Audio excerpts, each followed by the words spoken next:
Tales to Terrify.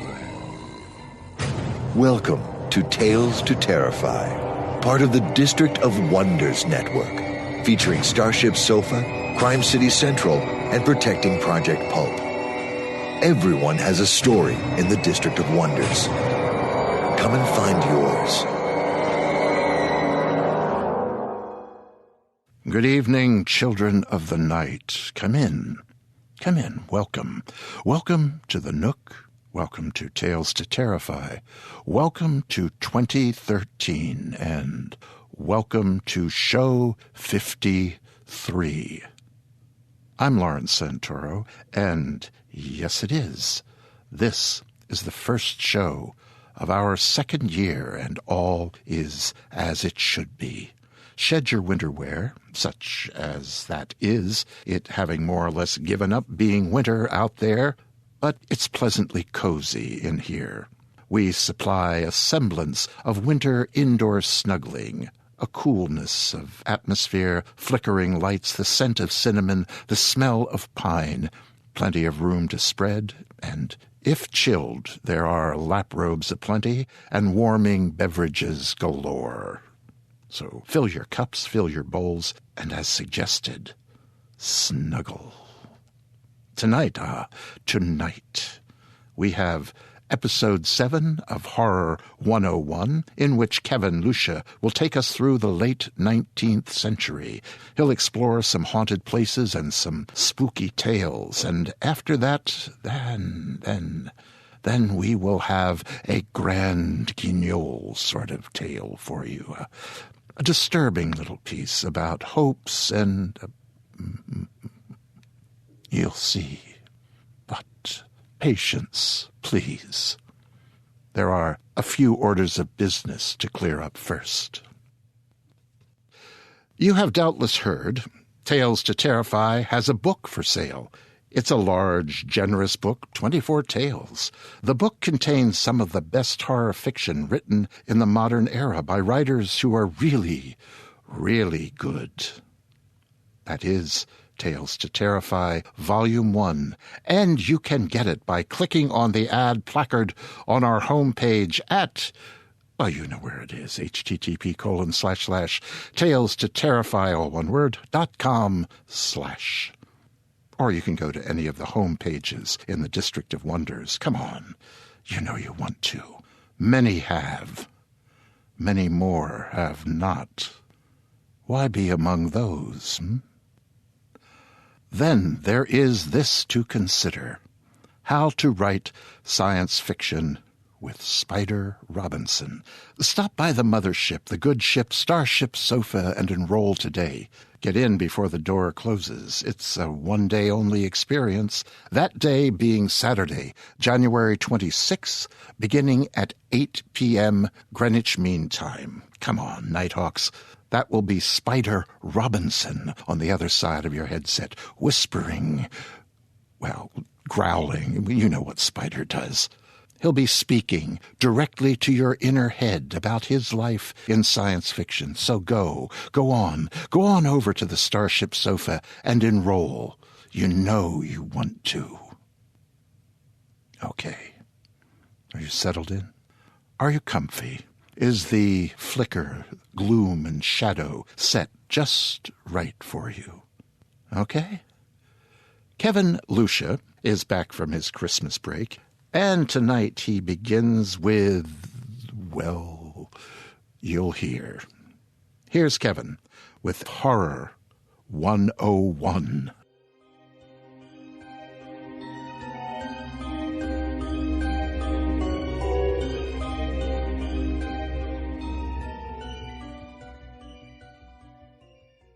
Again, that creep of horror came over me, but this time it was more cold and stubborn. I felt as if some strange and ghastly exaltation were rising up from the chinks of that rugged floor and filling the atmosphere with a venomous influence hostile to human life. The door now very slowly and quietly opened as if of its own accord. We precipitated ourselves into the landing place.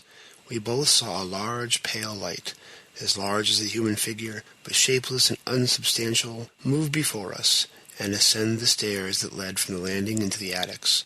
I followed the light, and my servant followed me. It entered, to the right of the landing, a small garret, of which the door stood open. I entered in the same instant. The light then collapsed into a small globule, exceedingly brilliant and vivid, and rested a moment on the bed in the corner, quivered, and vanished. Welcome to another edition of Horror 101. The preceding excerpt was from one of tonight's selections, The House and the Brain by Sir Edward Bulwer Lytton. I, once again, am Kevin Lucia, welcoming you here to another installment.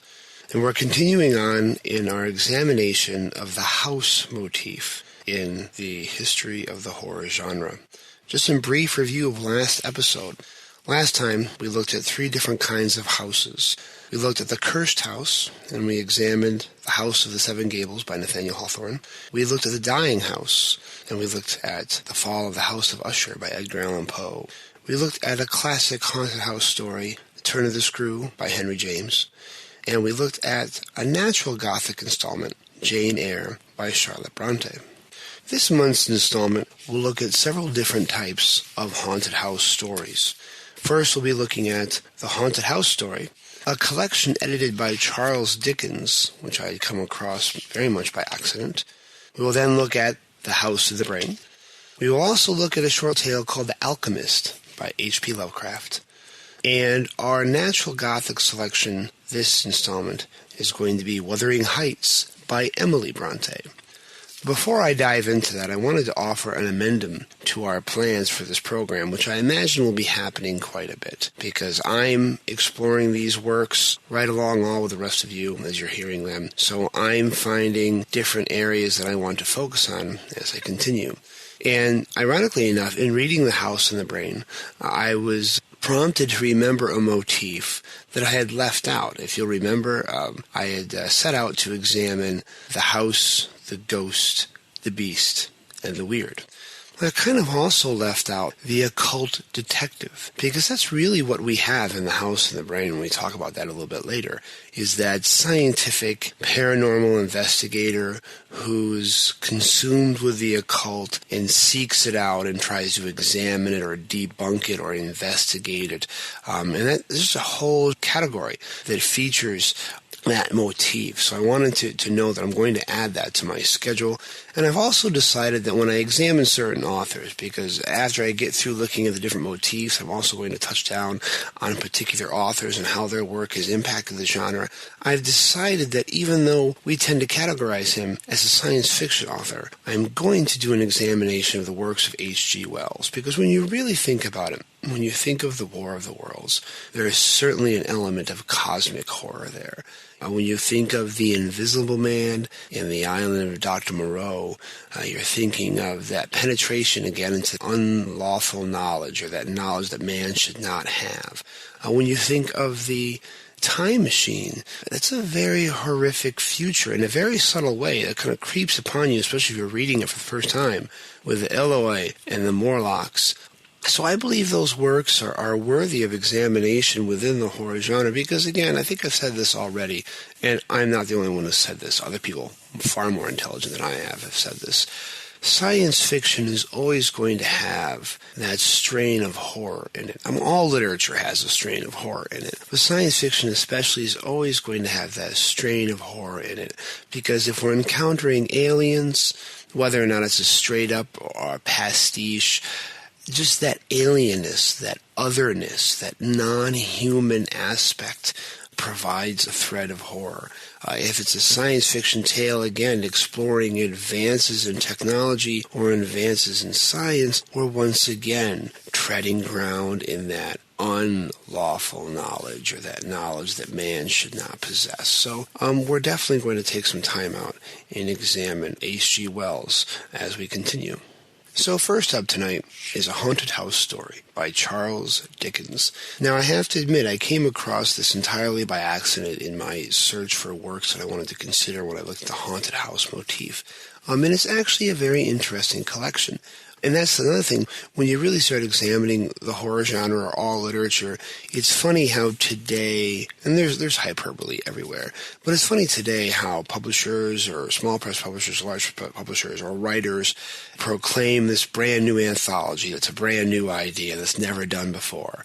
And then when you really start searching out the roots of literature, you realize, no, this is not true. This has been done before. So it was very interesting to find this. What it essentially is, it's a linked collection of short stories taking place in a haunted house. The editor is Charles Dickens. It originally appeared, I believe, in installments. It was actually a Christmas story. So that's another thing that's very interesting about this, is that we have, perhaps for the first time, and I say perhaps because, again, I'm reading all this along with you. There's no way that I can say definitively this. That would take so much research. That could be this could be a life's work. It really could be. But it was a very mainstream story. It was a ghost story for entertainment, I guess. If we wanted to categorize Haunted House Story by Charles Dickens, is we see perhaps for one of the first times anyway, the ghost story presented to us as merely entertainment, not as an attempt to scare or an attempt to shock or frighten. Not unironically, it's not mentioned anywhere in Lovecraft's treatise on horror, supernatural horror and literature, because really, even though Haunted House Story is a haunted house story with ghosts, it's not necessarily a horror story. But I thought it was worthy of mentioning simply because it was a very interesting construction. Essentially, Charles Dickens frames the story that a group of friends have heard of a haunted house, and they have all decided to spend the night in the house, but they have also chosen to refrain from sharing their experiences with each other until an aforementioned time when they would, after spending time in the house, in all of the rooms, they would get together and share their experiences in this haunted house. And as it turns out, each short story in this collection is a different member of these group of friends sharing their experiences with the ghosts. I'm not going to mention most of the other authors because, again, the only author really of note in this collection is Charles Dickens. And quite frankly, the best stories in this collection are written by Charles Dickens. But what's interesting also about this collection is the ghosts did not die in this house.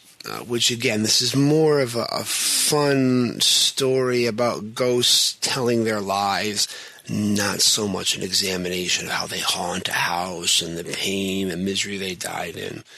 In this story, the ghosts appear to every one of the members of this party. They're staying in the house, and they end up sharing their life story. So again, in this way, the ghost stories become a vehicle for telling these little vignettes about these folks' life story, not about how they died. So it's interesting that in the haunted house story, these ghost stories are very much about the ghosts' lives as humans, and not about how they died, and not about how they've come to haunt this place.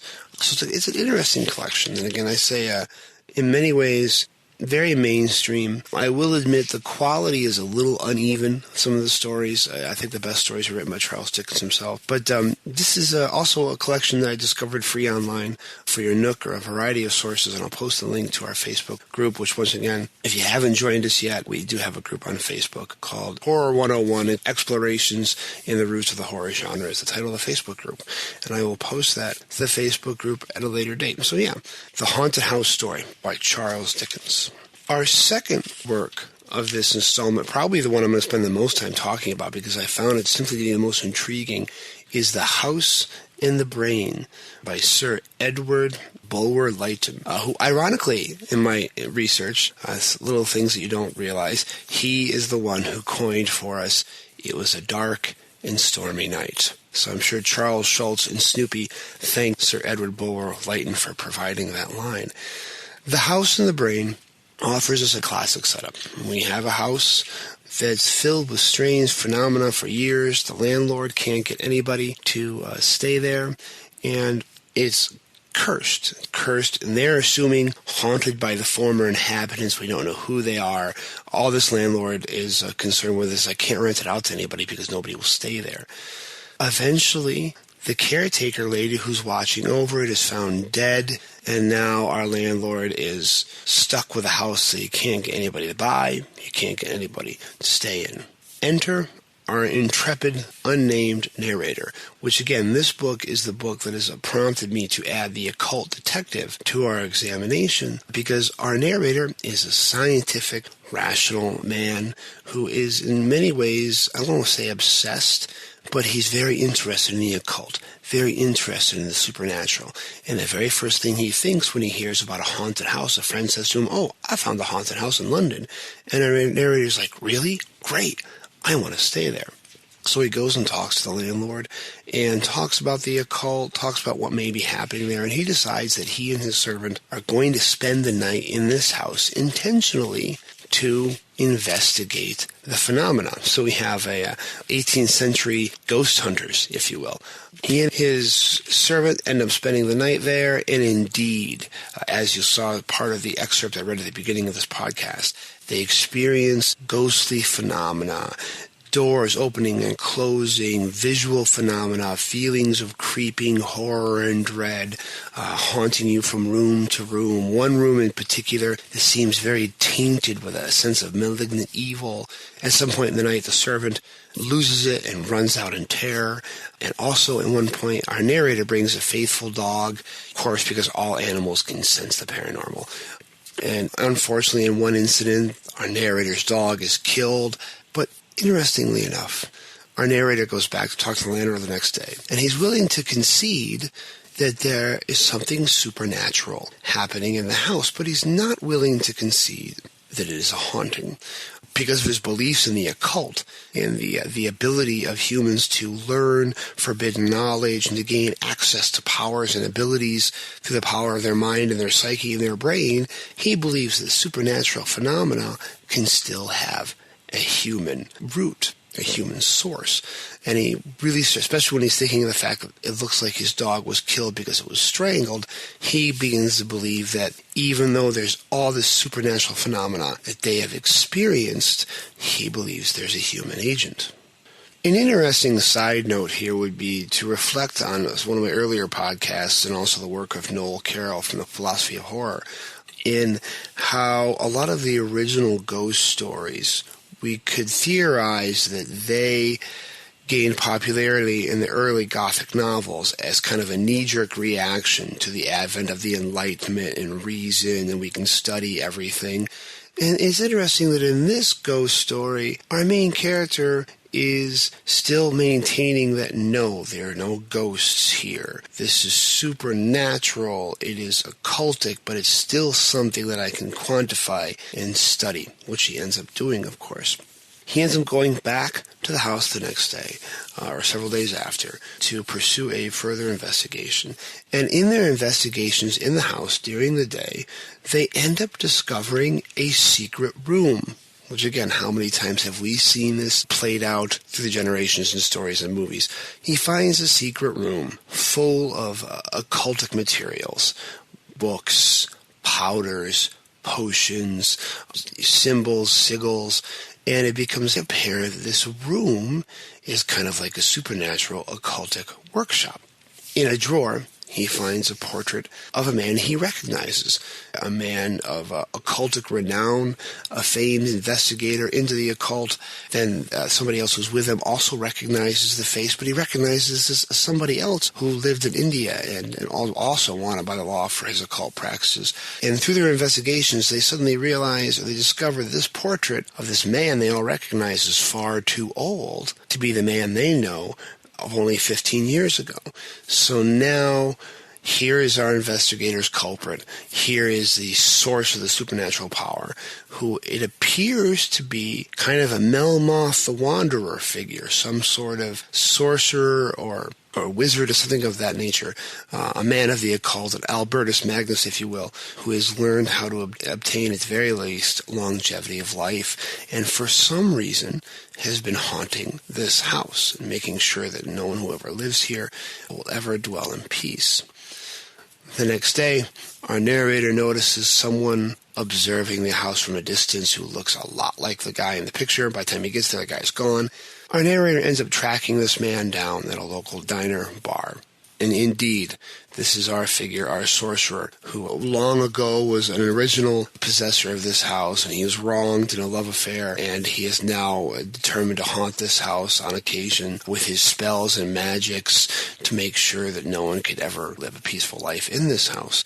And it's interesting because this is where our story transitions to being about the house, to being about this occult detective and this man who's searching for this knowledge, because he ends up having this interview with this immortal figure at the end of the story, and he says to him, our narrator, look, I've studied the occult. I've studied under people. I have a right to know what you know. And then it even mentions that he utters a passcode that our immortal figure immediately recognizes, which allows him access to his knowledge. And he sits there and shares his forbidden knowledge with him. So I thought that was interesting with a little passcode there, because how many times have we heard stories about belonging to a secret fraternity or a secret group of people? So that was very interesting to me. And The House in the Brain ends with our narrator learning all this information from the immortal figure, and then after their interview is concluded, the immortal figure mesmerizes the narrator and slips off into the unknown to continue his career doing whatever it is he does.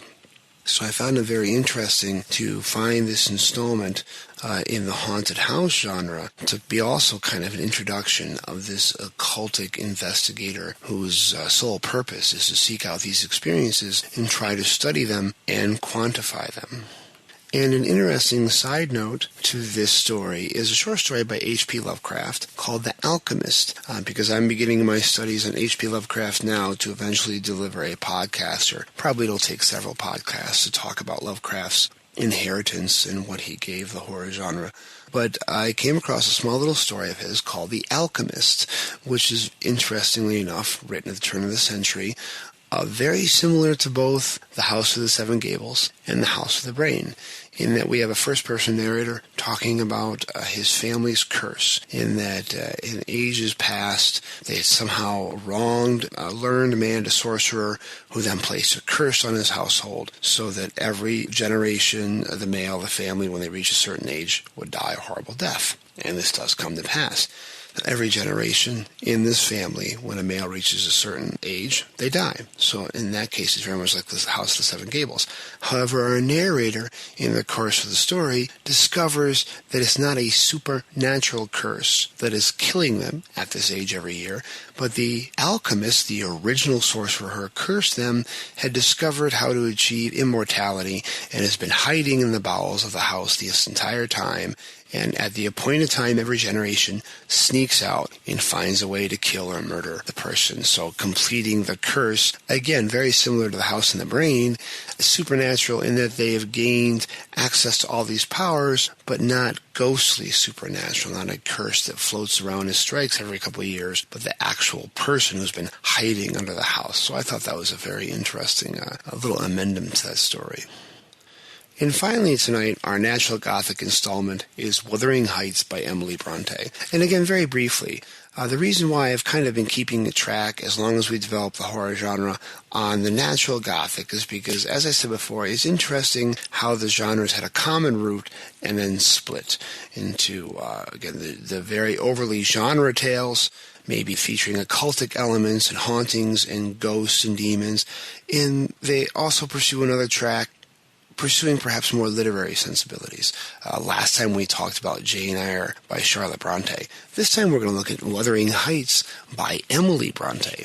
And ironically enough, in Lovecraft's essay on supernatural horror, he accords Wuthering Heights a lot of admiration in its place in the horror genre. Because, again, like the Seven Gables, the supernatural touch here is light. It's never really come out and said, it's implied. But our main hero, villain, whatever you want to call him, Heathcliff, is discovered as an orphan in the moors, which, again, the moors just has a very supernatural trappings out there in the misty fog and the wet and the damp and the unexplored regions. But as an orphan, he's discovered there by the owner of Wuthering Heights. He's a child with no language. He's a child with no background, no history. And from the moment he enters the story, he brings nothing but misery to everyone around him. Not always necessarily because he intends to, but simply because his presence seems to require it.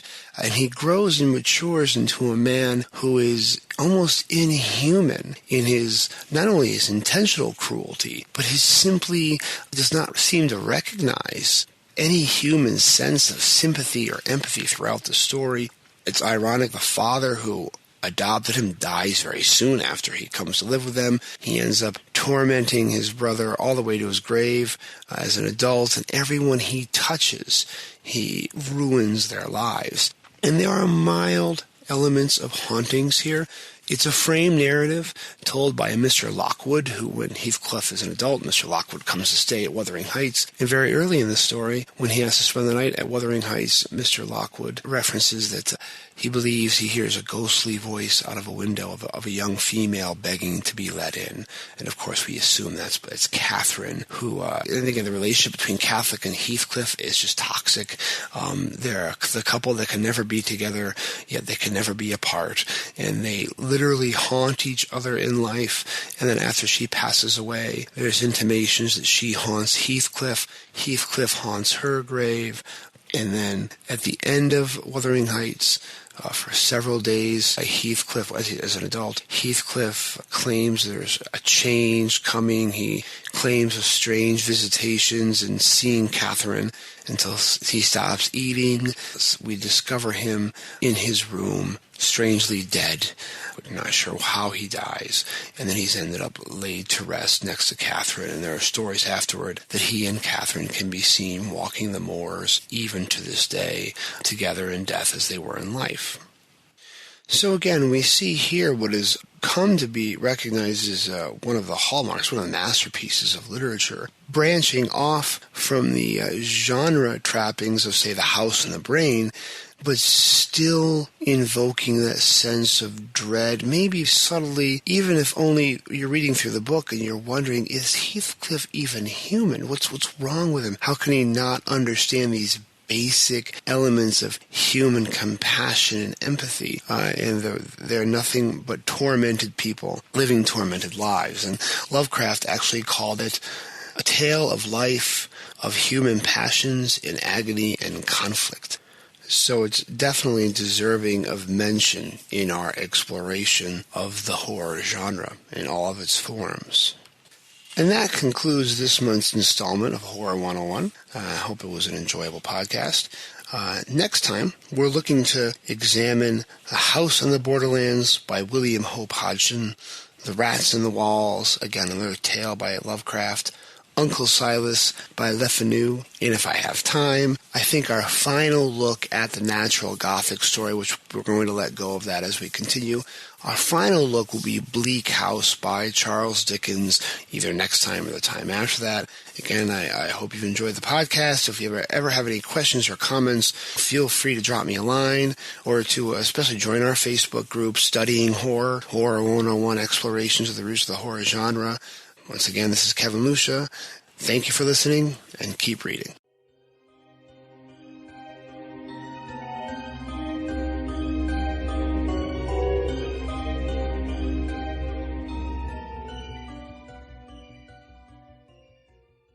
Ah, you raise an interesting specter, Kevin.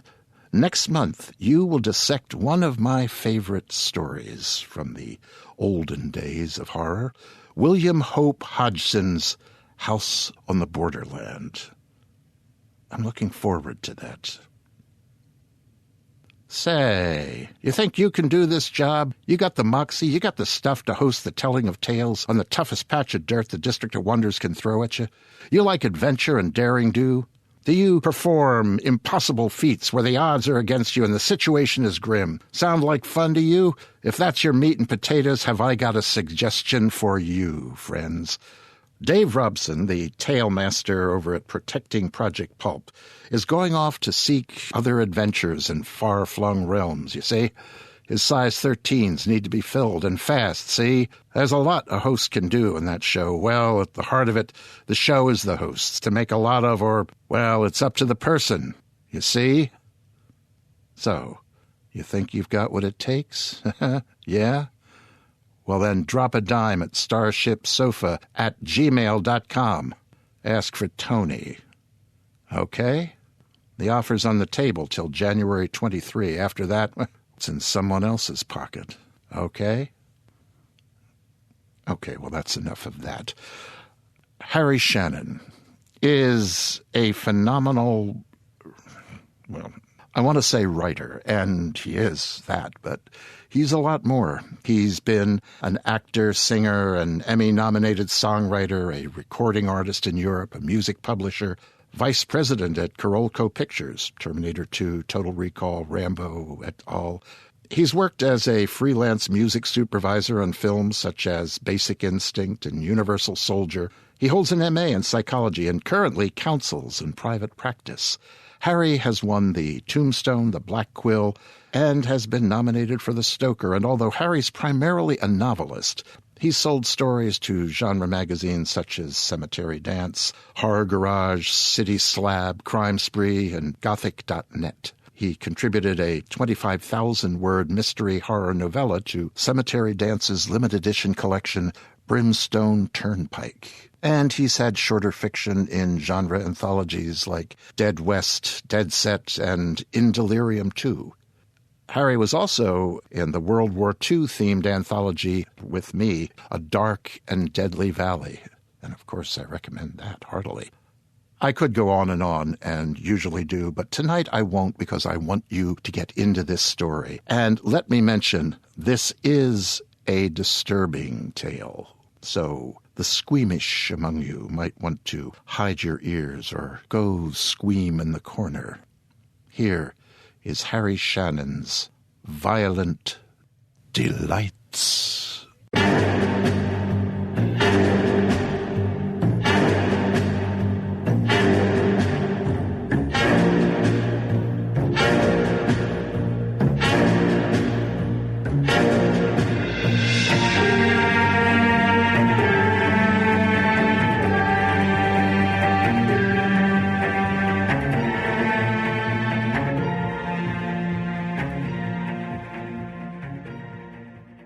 Child, what you fear will come to get you in the night. And that's right.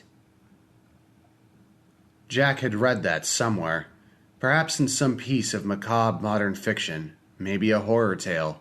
The kind of thing scathingly condemned in stuffy classrooms by pale professors, unpublished authors all, who secretly felt superior to Ambrose Bierce and Poe, never mind Stephen King. Or maybe Jack had written it himself under some mass-market pen name a dozen years ago. His mind was a junkyard these days. A thought. I am afraid of dying. The flesh twitched, felt pain. The comfort of oblivion was lifted. Jack Kincaid smelled shit and knew it was his own. He cringed. A substantial part of his cheek seemed to be missing, or perhaps peeled back. He could taste blood. His bare teeth were pressing against something cold and dusty. Jack tried to lick his teeth, but his tongue felt sticky and thick. It would not obey. His eyes were wide open, a fact which surprised him because he saw nothing but darkness and what appeared to be a piece of splintered plywood with tools hanging on it, a rusty hammer, a screwdriver, some pliers, and several small wrenches. Where the fuck am I? What's going on? He could not move his head. I'm hurt. Something is horribly wrong. There was no pain, not at first, just a burgeoning fist of icy fingers that slowly unclenched in his abdomen. Jack tried to move his legs, but nothing changed. He felt paralyzed. Suddenly, Jack wondered if his penis was also dead, or even missing in action. The very idea made him sick to his stomach. What happened to me? Jack Kincaid remembered. He'd been pounding on the door to the liquor store. It's not even 2 o'clock yet, you lazy asshole. glaring through the window in thirsty frustration. But the bored old man closed the blinds anyway and locked up for the night. Jack kicked the steel security door as hard as he could. The action made a booming sound, not unlike the hovering thunder. The door didn't budge, but now his wet toes hurt. He gathered his clothing around him. He cursed God and then cringed like a superstitious schoolboy when the heavy rainfall intensified. There was nothing to be done, nowhere to go. There came a clatter like nails pouring onto sheet metal as buckets of hail slammed down onto the awning. The racket was deafening. Jack stood in the doorway and sighed. Whatever happened to Jack Kincaid, once published author of the dark paperback fiction? Inquiring minds want to know. He fished through his empty pockets, feeling desperate. Found a cool and lit it up. The bitter smoke scorched his throat. The welcome kiss of nicotine fed his craving. He looked east and west, but at 2 a.m., Sherman Way, now 2 feet deep in filthy rainwater, was devoid of traffic. He finished the cigarette and muttered, "Lazy asshole," under his breath. Jack Kincaid stepped out onto the sidewalk. He was immediately soaked to the skin again. He hunched his shoulders forward and started walking. He had parked near a dumpster behind the Safeway Market, thinking their liquor department would remain open, but he'd been wrong. Now, he had nearly 4 long blocks to walk. Jack had stashed a bottle of rot-gut wine in the motel room for just such an emergency, and now he was going to need it. I'm toast. Done. I'll never finish another book. He looked up and down the boulevard and started into the crosswalk. I'm a fucking bum. A car? Jack Kincaid blinked and wiped water from his eyes. Twin headlights were coming, right down the middle of Sherman Way, as if the driver couldn't make out the dotted dividing line because of the rain. Maybe a dark ragtop Mustang? The light turned red. Jack waved to the driver and continued on through the crosswalk, mumbling obscenities and pondering the cruel vagaries of life. No! The world slowed down in that strange way it does when the body is afraid and the glands pump waves of adrenaline. Jack cried out. Wait! He managed to turn his back part way to the hood and throw up an arm to defend his face just as the brakes squealed. And the Mustang hit him around waist level. Boom! Jack actually heard the bones in his hip crack. His nerves shrieked in agony, and then everything went white and silent. He sailed through the air. Somehow, the Ford managed to knock him forward and up as the car slowed. But the laws of physics decreed a second collision. As he came down, he met the hood again. His spine crashed into the windshield, and one of his legs extended through the broken safety glass. His lower back and legs went completely numb. A spray of sharp glass sandpapered his skin. Nerves shrieked as facial tissue peeled away like a slice of ripe tomato. He passed out. And then woke up here, alone, looking at a bunch of tools turned orange with rust, feeling numb and sleepy and in pain and like he was about to slip back into unconsciousness. Jesus, no! I don't want to die! A sense of deep, immutable dread consumed Jack at the very thought of death. His heart stuttered. He shook off much of the physiological shock. His mind fed him an absurd tidbit. Woody Allen had once stated, I don't mind dying, I just don't want to be there when it happens. Jack wrote noir fiction and taught droll classes in existentialism, had often wittily discussed death anxiety with students, but never truly felt that terror until now. He forced himself to focus. He counted the wrenches just to stay awake. I'm in a shed of some kind, or perhaps somebody's garage. What am I lying on? He struggled to move. Agony lanced through his hips. He scratched with his fingernails and tapped. Some kind of metal. Oh, sweet Jesus! I'm still laying on the hood of the car that hit me! Jack Kincaid had been smashed enough times to know about driving in a blackout. He wondered if some drunk had hit him, then driven home and parked in his own garage. Would the man be up soon, respond to a vague memory, and come out to check for damage to the vehicle? How long had he been here? Could it already be close to morning? Would someone find him in time? I can't die. I have a fucking novel to finish. I haven't talked to my daughter in months, and I owe my son that money I took from his college fund to cover my day trading losses. Oh, fuck. I can't die now. Not like this. Please. With considerable effort, he managed to move his head a bit and take in more of his surroundings. The garage was dark, and he was indeed lying sideways on the hood of the car, halfway through the windshield, his lower body in the passenger seat, upper on the hood. A bit of light leaked through a vent, but it could have been anything. Street lamp, porch light, or the glint of early dawn. 2 small concrete steps led up to a thick, unpainted wooden door that led into the house.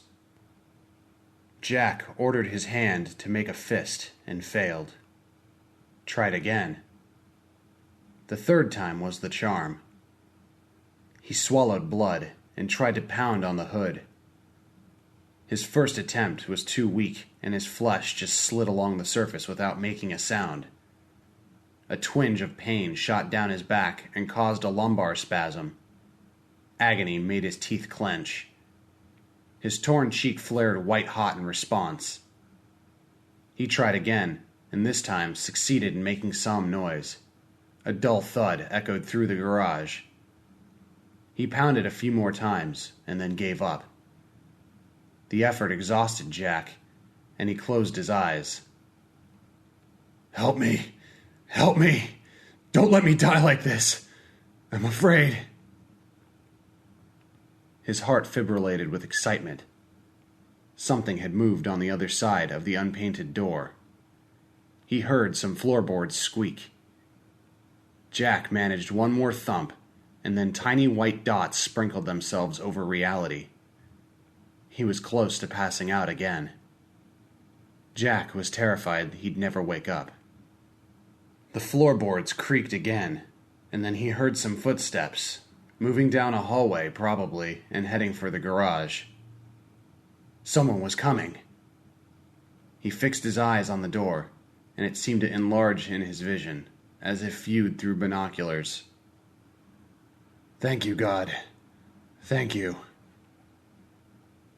The footsteps paused on the other side of the door. After a long moment, the door opened and a light came on. The naked bulb above him turned the garage a peculiar yellow. Jack had to close his eyes again. He forced himself to croak out some words. Thank you, God. Don't make so much noise. What? Jack opened his eyes and squinted. A young woman stood in the doorway. She was anorexic thin, pretty in her own way, with large blue eyes and long blonde hair tied up in a ponytail. She wore a tank top and torn blue jean shorts and held a thick quart bottle of clear liquor in one dainty hand. Her voice was thin and petulant. She had a dark bruise below her right eye. Help me, Jack whispered. Please help me. The pretty girl sat down on the steps and hugged her bony knees. I'd really like to, she said, but I can't risk it. I'd be getting into trouble. Her boyfriend hit me and she's terrified of him, Jack thought miserably. He beats her. She won't call the cops. Call 911, he mumbled. Get me an ambulance, please.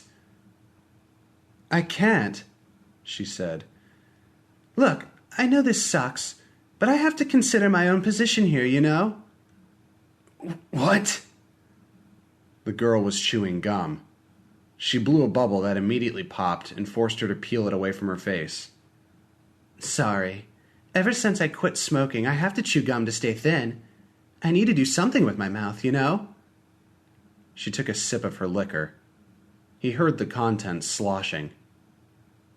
Jack lay mute, pleading with his eyes. The girl peered at him, adopted a teenaged, ew kind of expression, and frowned. You look really bad, she said. She sniffed. You stink, too. Improbably, Jack felt embarrassed by the stink of his own urine and excrement. He licked his lips and managed, Sorry. No, don't be. I'm sorry. Huh? I'm like so sorry I hit you. Please, call for help. I can't, she said. She seemed genuinely upset. Like I said, you have to understand my position. Jack raised his brows in a question. The effort hurt his ravaged cheek. The drying blood was stickier now and kept him halfway attached to the hood. A part of him still waited to hear about the abusive boyfriend, hoped he could convince her to call 911 and perhaps take her to a safe house. My name's Honey, she said. She smiled winningly. And I'm an actress, see? And I just got a part in this comedy pilot. It's shooting tomorrow, as a matter of fact. The grin grew wider. And this'll get me into the Screen Actors Guild. I'm pretty excited. Jack lay still. He struggled to absorb her statement and finally croaked, I don't understand. She blushed scarlet. I was really fucked up last night, she said. I hardly ever mix things, you know, but I had a lewd and some shots of tequila and then tried to drive home. I feel like such an asshole. I barely remember hitting you. Isn't that weird? You took out the right side of my windshield and I even bumped my head, but somehow I drove on home anyway. So here we are. Help me, Jack murmured. Call an ambulance. She shrugged. I wish I could. Do something. Oh, I want to. Really, I do. But if the news gets out, I'd totally lose this job and be back where I started from. Listen, you have to understand how hard it is to make it as an actor in this town. Jack stared at her. He was stunned. What you fear will come get you in the night. That's right. He felt a solitary drop of blood slip down his right nostril and exit towards the hood. Something thickened in his chest, and he coughed up thumbtacks of pain. More blood. Fuck, I'm not going to make it. Why? Won't you help me? Rehab, she said. Jack was fading in and out now, but she took his silence for an encouragement to continue. I've always been afraid of rehab, she continued chattily. I know lots of big stars go there and everything, but I just can't face life sober. That just terrifies the shit out of me, you know? Besides, a hit-and-run thing on my record and I'm totally fucked. So then I have to go to some low-budget rehab to avoid jail. And then when I finally get out, I have no career on top of that? No way. Please. Use her name. Maybe it will make her feel more like you are a human being. Please, honey. It hurts. She nodded vigorously. Oh, I can believe that, man. But the shock should settle in pretty soon, and then it won't be so bad. I just looked up shock on my computer, and frankly, it's totally amazing that you're awake at all. This is murder, Jack whispered. You know that, don't you? Honey blinked. Her face contracted, and she sighed dramatically. Don't threaten me, she said. I was just about to offer you some water and a couple of Vicodins to take the edge off, okay? So you'd better fucking be nice. I'm in hell, Jack thought suddenly. I've died, and this is hell. I will spend the rest of eternity lying in my own shit, talking to this narcissistic nutcase about personal responsibility just because I fucked up during my time on Earth. I don't want to die, honey. Not now. Not like this. I totally know what you mean, she said. She sipped some liquor. Dying scares the shit out of me, too. She remembered his condition and blinked. Sorry. No offense. Jack suddenly realized that his left hand was partly on the dash. He could feel plastic beneath those bloody fingers. He wondered if he could reach the horn and attract attention. He shifted his arm and groaned silently, got an immediate jolt of pain along the tendons. His hand touched the steering wheel. Jack felt a glimmer of hope. He forced himself to speak again.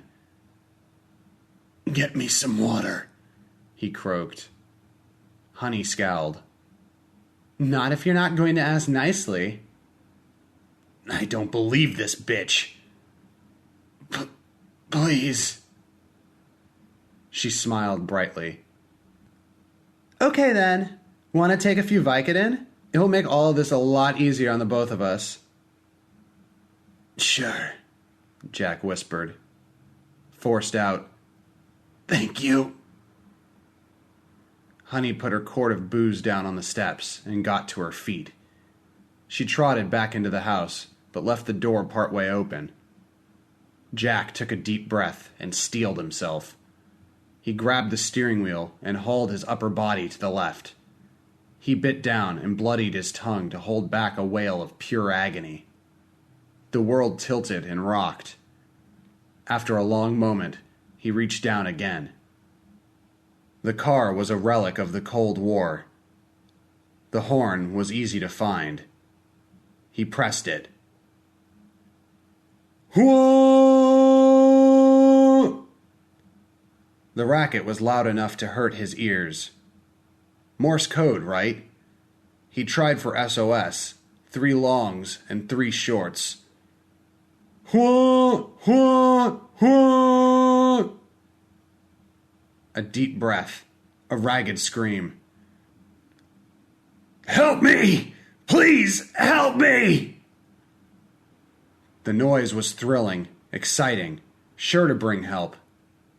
Jack ignored the desperate complaints of his battered muscles, ribs, bones, and nerve endings. He honked, and he screamed, and he honked. She came through the door furious, with her pearly teeth bared and her eyes wide. You fucking bum! Jack honked and screamed. Honey grabbed a hammer from the rack. She leaned over the hood and slammed it down on his arm. Jack gagged. He jerked his hand away from the horn so violently it further broke one of his ribs. He felt something puncture his lung, and his breathing became a watery rasp. Honey raised the hammer over his head. She concentrated, the tip of her pretty little tongue protruding from her mouth, as if trying to guess how to inflict damage that wouldn't spell homicide. Don't! Jack whined. He heard the liquid death rattle in his own voice. Fear froze him solid. I'm never going to be able to tell my children that I'm sorry. Never going to write that novel. Never going to repay those debts. Honey cocked her head like a parrot. Her ponytail danced. She lowered the hammer and bent over to look deeply into his reddened eyes. For a horrible moment, Jack thought she was going to give him a kiss.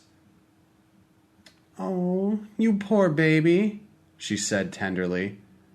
It's almost over, isn't it? Yes, he said. I think so. Well, that's good, isn't it? Honey, they will find me, Jack whispered. She shook her pretty head. Not here. My boyfriend's a dealer, you know. He's had problems to dispose of before.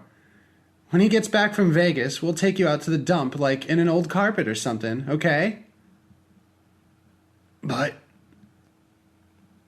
Don't worry about me. I'll be fine. She is out of her fucking mind. Blood ran into Jack's left eye, and he wanted to wipe it away. He tried to move the hand she'd hammered. The pain was excruciating. Honey had broken the bone in his forearm. Suddenly, Jack discovered a thick sliver of glass, square at the bottom, but tapering to a point. He clenched his fist until he felt it under the palm of his hand. He stopped struggling. "Can you move it?" Honey asked sweetly. "No," Jack said. "I can't." Jack Kincaid hadn't been to Mass in 40 years, but he found himself praying.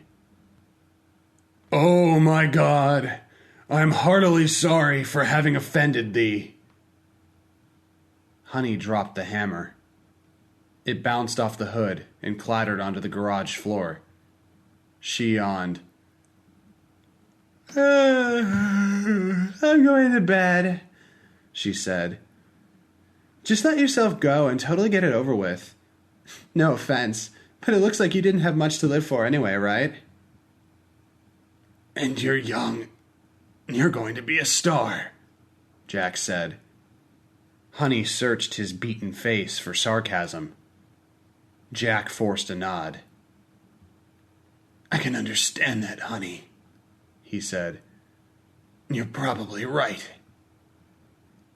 "That's so cool," she said.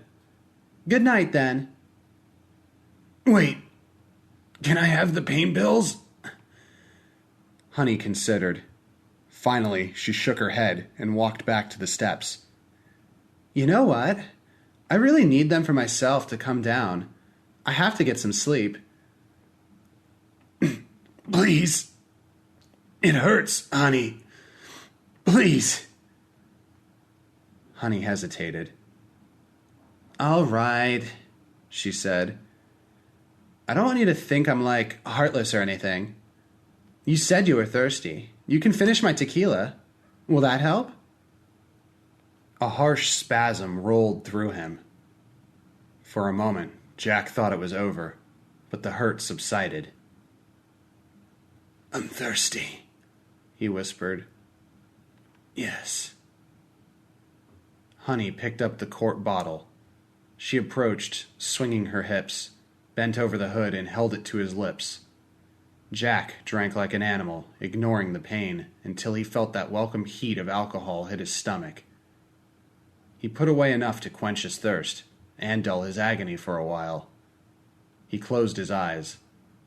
Honey patted his head. She sounded like a vet about to put down an old dog. "Good night, sweet prince," she said, then added, "That's Shakespeare." "Violent delight," Jack whispered. It came out sounding like something else entirely, almost gibberish. He could feel himself slipping away, and his own fear lessened. Maybe dying isn't so bad after all. "What?"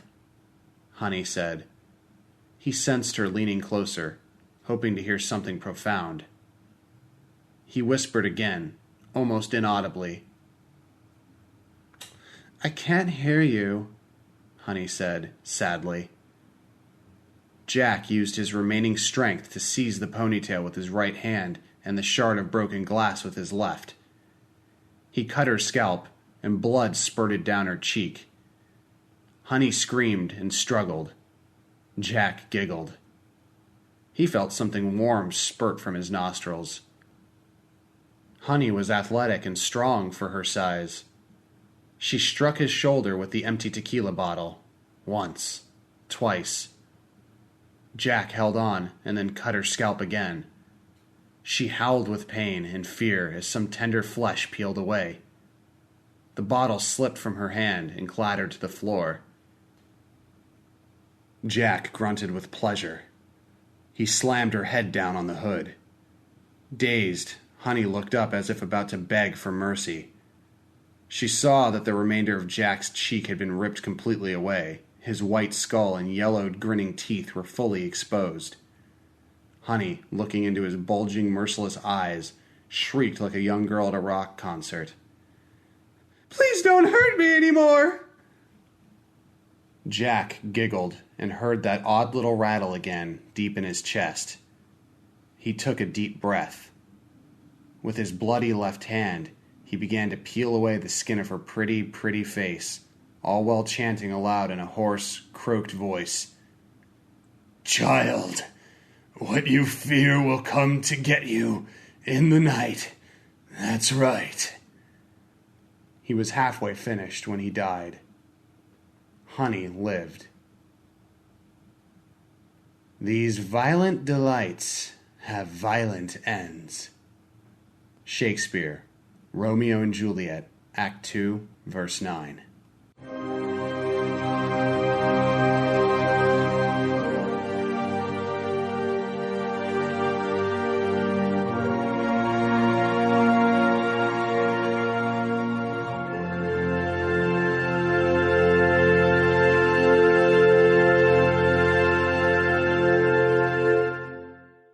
A few more words.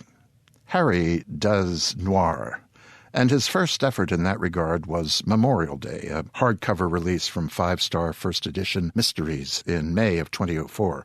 New Mystery Reader called it brilliant, wry, bittersweet, and altogether touching. Library Journal found it memorable, and Booklist said of amateur sleuth Mick Callahan, the central figure in the book, "Let's hope he's around for a long run." Well, Mick Callahan has been. When Harry scripted the comedic horror film Dead and Gone, he also stayed around to supervise the music, sing the title song, and play a bit part. It's the sheriff, in case you needed to know.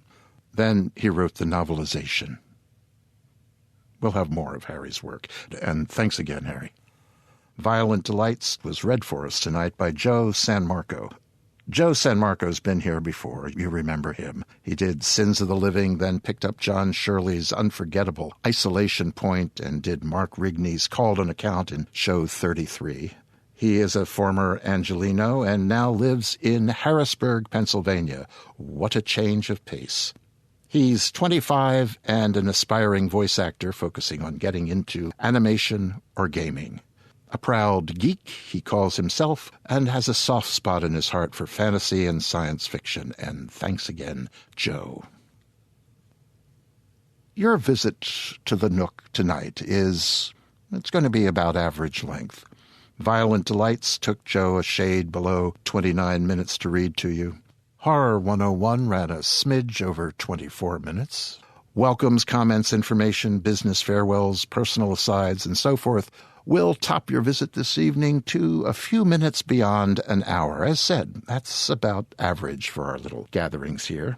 And people say that that is about right for the show.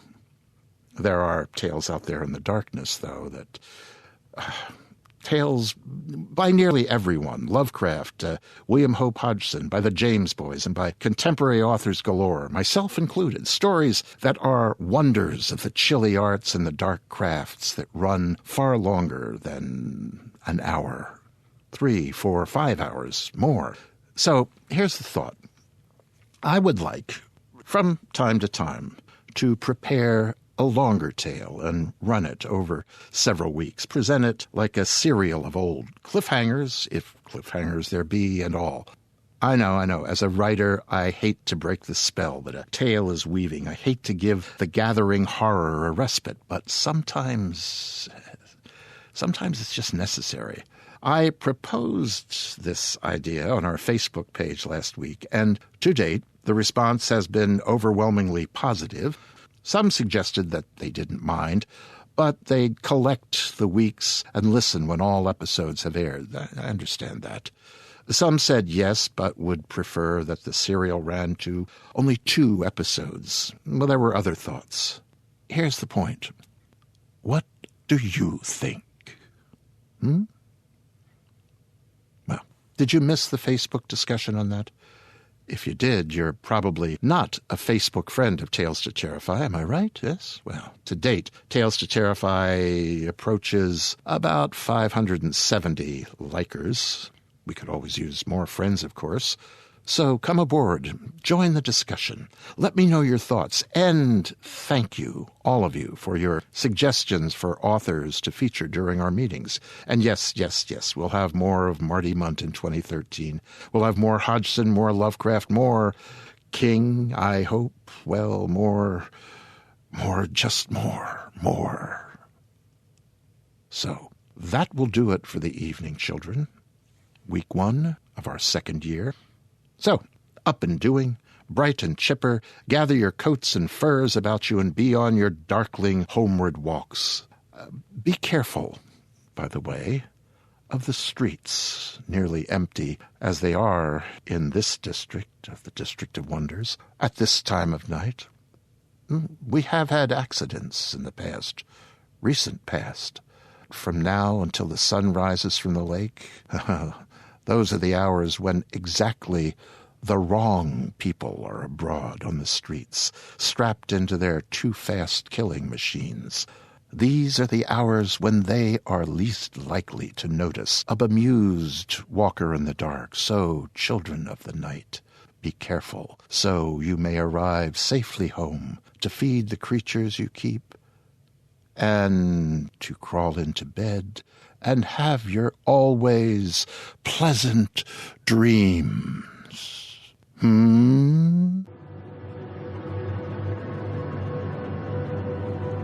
This presentation has been brought to you by the District of Wonders Network, dedicated to podcasting the finest genre fiction. You can learn more about the District of Wonders and their many literary productions at their website, www.districtofwonders.com. Thank you for listening.